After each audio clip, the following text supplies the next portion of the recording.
है SPN9 news में। मैं हूं मेघा सिंह।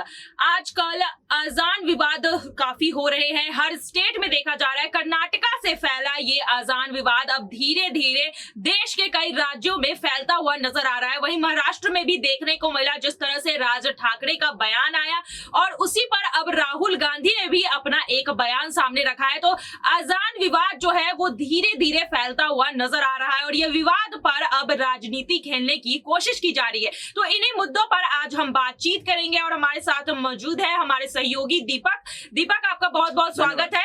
तो दीपक, सबसे पहला तो यही सवाल रहेगा, क्या सच में अजान को बैन कर देना चाहिए? लाउड स्पीकर पर जिस तरह से अजान बजाए जाते हैं, क्या उसे बंद करना सही होगा? जो ये मांग उठ रही है, क्या ये सही मांग है? अगर आप देखें तो ये पहली बार तो है नहीं जब ऐसा विवाद सामने आया। पिछले कई सालों से ही विवाद चलता आया था, लेकिन इस बार इसको काफी तूल मिली है, क्योंकि जो महाराष्ट्र सरकार राज ठाकरे की बात करें, वहां से काफी ज्यादा वहां पर मतलब संख्या में लोग इसके समर्थन में है कि इसको बंद करा देना चाहिए। और सोशल मीडिया पर कई ऐसी वीडियोज भी वायरल हो रही है जिनमें लोग ऐसा कहते नजर आ रहे हैं कि मतलब भारतीय समर्थक, हिंदू समर्थक जो है, कि अगर किसी को अपने मंदिर के या फिर अपने घर के आसपास कोई लाउड स्पीकर लगवाना है तो लगवा लो, हमारी तरफ से दिया जाएगा फ्री में, और आप वहां पर बड़ी तेजी भक्ति अपने भगवान के गाने बजाएं। क्योंकि इस समय जो ईद चल रही है, जो रोजे रखे जा रहे हैं वहां पर, और जब नमाज का टाइम होता है तो फिर सब यहाँ पर बड़ी तेजी में वो सुबह के 4-5 बजे के वक्त में बजता है। उसके बाद दिन भर में जो 5 बार की नमाज होती है उसके समय बजता है, तो लोगों का भी डिस्टर्बेंस तो होता है, ऐसा लोगों का कहना है, जो हकीकत में होता ही है। क्योंकि जब लाउड स्पीकर में अचानक से अजान होती है तो लोगों को दिक्कत होती है। लेकिन इस बार ये मामला कुछ अलग लेवल पर जा चुका है। जो राज ठाकरे का बयान सामने आया, इस पर अब कई सरकार, जैसे राहुल गांधी का बयान सामने आया, तो ये मामला अब एक नेशनल लेवल पर होता जा रहा है भारत देश में। जी बिल्कुल दीपक, यहाँ पर जिस तरह से राहुल गांधी ने कहा कि देश को बांटने का काम किया जा रहा है, कुछ सालों में देखा जाएगा कि भारत के छोटे छोटे टुकड़े हो जाएंगे, जिस तरह से अभी विवाद हो रहा है। तो आपका क्या कहना है कि क्या सच में देश को बांटने का काम यहाँ पर कर रहे हैं राजनेता? अगर आप देखें तो हमेशा जब भी वोट बैंक की बात आती है तो हिंदू और मुस्लिम दो वोट बैंक को हमेशा ही अलग रखा जाता है। और कई पार्टी अगर आप उठा के देखें, चाहे बीजेपी, कांग्रेस या फिर यूपी की सपा पार्टी देखें, वहां पर आपको हर जगह मिलेंगी कुछ ऐसे नेता जो मुस्लिम वोट बैंक की ओर ज्यादा यहाँ पर ध्यान खींचते जरूर है। तो यहाँ पर कह सकते हैं कि अभी से ही बटा हुआ नजर आता है। जब यूपी इलेक्शन या फिर अभी हमने हाल ही जो इलेक्शन देखे, तो कुछ लोगों की निगाहें होती है मुस्लिम वोट बैंक पर, कुछ लोगों की निशाने होते हैं हिंदू वोट बैंक पर। तो बटा तो हुए, लेकिन जब ये खुलकर विवाद होता है, बातें सामने आती है, तो पता चलता है कि हिंदू और मुस्लिम का विवाद सचमुच बहुत बड़ा है, जो जब से देश आजाद हुआ है तब से ही चला आ रहा है। लेकिन धीरे धीरे हमेशा कोई ना कोई ऐसा मामला निकलकर सामने आता है जो लोगों को ये याद दिलाई देता है कि हिंदू अलग है, मुस्लिम अलग है, आपको अपने धर्म की रक्षा करनी है, उनको उनके धर्म की रक्षा करनी है। अब अजान होती है सुबह के समय, दिन के समय, रात के समय, जब वो बड़े तेज लाउड स्पीकर में बजता है तो लोगों को उससे दिक्कत होती है, और उसी को लेकर यहाँ पर काफी मामला बड़ा बयान के तौर पर आया। और राहुल गांधी का जो बयान अगर इसमें जोड़े कि देश को अलग बांटने की कोशिश है, तो देश का बंटवारा जब कह सकते हैं 1947 से पहले हुआ, तो वहां से हिंदू मुस्लिम शुरू हो चुका है और अभी भी वो देखने को मिलता है। इससे पहले हमने सीए एनआरसी का विवाद भी देखा था, अब ये भी एक अलग विवाद है। बस ये उम्मीद करेंगे कि कोई बड़ा रूप न ले ले, क्योंकि आप जानते हैं जब भी दो धर्म की बात आती है तो हर कोई अपने धर्म की रक्षा करता है। और ऐसे में यहाँ पर जो मुस्लिम है और उनकी जो पार्टियां होंगी, उनके कई सारे समर्थक होंगे, वो भी आवाज उठाएंगे, हिंदू समर्थक भी आवाज उठाएंगे। फिर उसके बाद आप जानती हैं कि एक दंगा फसाद यहीं से एक जड़ के रूप में, नींव के रूप में काम करता है। जी, और यहाँ पर दीपक देख लीजिए, सबसे बड़ा बयान राज ठाकरे की तरफ से आ रहा है कि उन्होंने अल्टीमेटम दे दिया है कि 3 मई तक अगर ये लाउड स्पीकर नहीं हटाए गए, अजान नहीं बंद हुआ, तो वो मस्जिद के सामने जाकर लाउड स्पीकर पर हनुमान चालीसा बजाएंगे। तो ये जिस तरह की धमकी वो दे रहे हैं, क्या आपको नहीं लगता कि इस धमकी से कहीं ना कहीं सांप्रदायिक हिंसा बढ़ सकती है, आगे जाकर मामला और बढ़ सकता है? यहाँ पर राजनेताओं को इस तरह के बयान नहीं देने चाहिए। आपको क्या लगता है, राज ठाकरे ने जिस तरह से बयान दिया है, क्या वो सही मायने में साबित होगा? क्या वो सही में 3 मई को ऐसा कुछ करेंगे? और अगर ऐसा करते हैं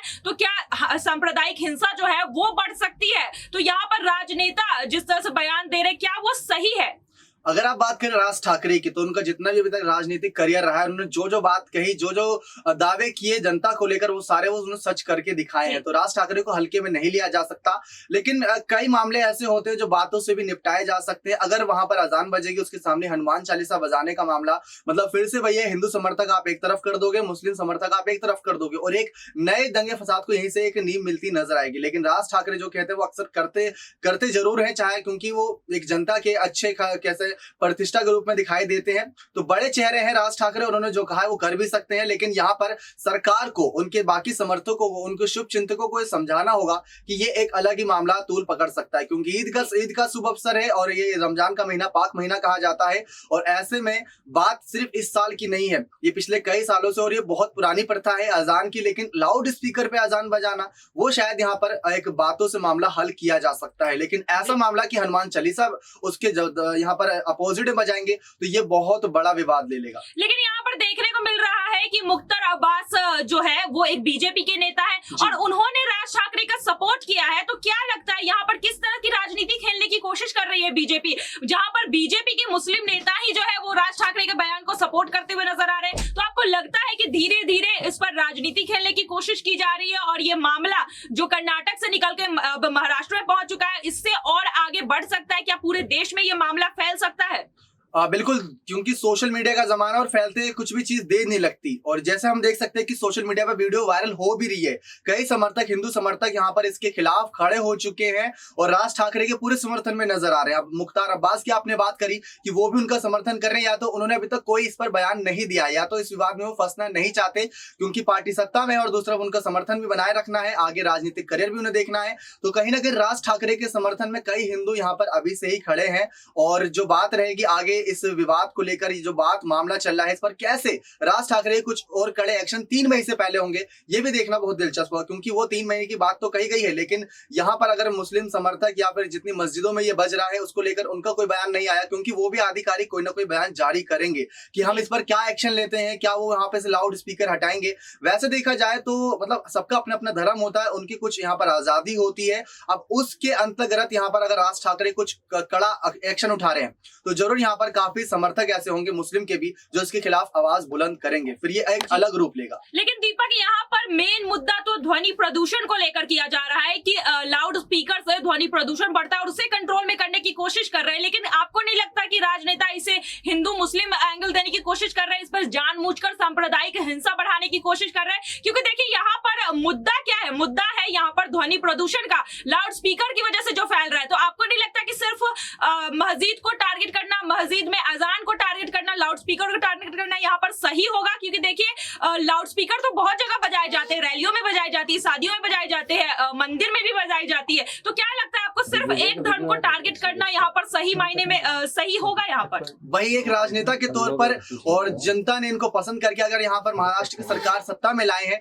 तो इनको ये चीज जाननी चाहिए कि हर यहाँ पर सपोर्टर का ध्यान रखना चाहिए, हर जनता, हर तबके, हर धर्म को ध्यान में रखते हुए इनको कुछ कड़े फैसले लेने चाहिए ध्वनि प्रदूषण को लेकर। अगर एक ही धर्म को लेकर यहाँ पर इन्होंने कड़ा एक्शन उठाया है तो ये सचमुच एक अलग विवाद है। और यहाँ पर राज ठाकरे की बात करें तो अभी हाल ही में नवरात्र का यहाँ पर भी कह सकते हैं हफ्ता गया था, तो वहां पर भी हमने देखा कि हर घर में नवरात्र को लेकर भक्ति भजन के गीत बजते ही बजते थे। लेकिन वो मामला और ये मामला एक अलग मामला है। अगर ध्वनि प्रदूषण की बात है तो उसको लेकर कठोर फैसले इनको कुछ ऐसे बना देने चाहिए जो आगे तक काम करें, जिनको लेकर यहाँ पर लोग जागरूक रहें। और रमजान का जो महीना है इसको लेकर भी यहाँ पर कुछ कड़े नियम लागू कर दे जो उनको भी एकदम लगे कि हाँ ये सही हो सकती है। एकदम से ये कह देना कि आप लाउड स्पीकर हटा दो, शायद ये गलती हो सकती है, लेकिन राज ठाकरे कोई फैसला ले रहे हैं तो जरूर कुछ ना कुछ उसके पीछे बात होगी। और वो 3 मई का जो दिन है वो लोगों के लिए ज्यादा इंटरेस्टिंग होगा देखना कि उस दिन क्या होता है, या उससे पहले कोई आधिकारिक बयान उनकी पार्टियों की तरफ से, या जो मस्जिदों में या बड़े लाउड स्पीकर में बजते हैं उनको लेकर कोई यहाँ पर आधिकारिक बयान देते हैं। जी बिल्कुल, यहाँ पर अब 3 मई का इंतजार सबको रहेगा। जिस तरह से राज ठाकरे ने खुलेआम अब धमकी दी है कि अगर मस्जिद से जो है लाउड स्पीकर नहीं हटाया गया तो कहीं ना कहीं सांप्रदायिक हिंसा बढ़ने की और जो है उन्होंने संकेत दी। और जैसे कर्नाटका से निकला ये विवाद अब धीरे धीरे बाकी राज्यों में पसर रहा है, ये देख को तो लगता है अब वो दिन दूर नहीं जहां पर सांप्रदायिक हिंसा की खबरें सामने आ सकती है। तो चलिए आज के लिए बस इतना ही। आगे की खबरों के लिए देखते रहिए SPN9 न्यूज। धन्यवाद।